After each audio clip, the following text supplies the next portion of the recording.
Today I bring 2011 Mercedes-Benz C300 and it's a 204 and it's related to 2009, 11 and other Mercedes brands which have a same kind of issues that whenever you put a key inside the car, ignition is not on, although you turn it completely, no start, and you will find take it your key from ignition.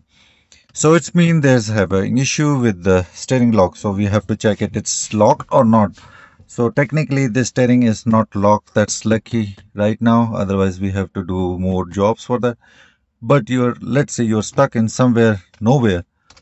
So what you're gonna do? That is new to this problem. So it can broke electronics, right? So the best way is to keep it ignition on, keep it key like this. And what I'm doing is just wait. Open the hood, come outside. This is the fuse box. For left-hand cars, they have fuse box on the left. Right-hand cars have on the right. And remember, the right-hand cars fuse box is flip it to the other side, and this left hand is like this. So let's say, okay, I open this box with two clips, take it off, right? So let's say this is not a left-hand car. So that orientation is completely on the right side. It's flipped 180 degree. So this one comes over here, okay, just for information. And now this is the left hand car and we are looking for, this is the starter relay and this is the main ignition switch, which is coming directly from the 150 amps fuse to 7.5 fuse over here for giving a power for ignition. And what we're gonna trick it, we'll take it out this fuse, wait for 5 second, 10 second. Meanwhile you can remove this relay because we're gonna jump it.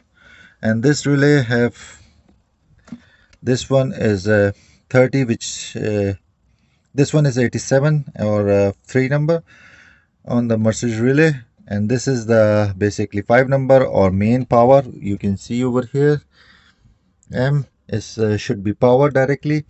So those are connections for coming from the ignition switch and going to the rest of the. So we are worried about, I mean we are working on that too. So this is outlet pin, this one, which they connected to the directly to the starter. So this type of grip, which I already make it, you can use a jump wire or anything directly. So I'll put this wire over here, so that will going out 12 volt. Okay, so I can take a power from anywhere 12 volt, or I can take it power from here. Okay, but right now I will not get a power on this 12 volt because I took it out the fuse and they are not switched on, kind of like. Now I'm putting back, it's more than 15 to 20 seconds. Now I'm putting back this fuse and you will hear some noises. You can hear it. Now the car is ready. So if I take it jump, that will do jump, although battery is weak. So that was the trick, and it should be start and take it to you home.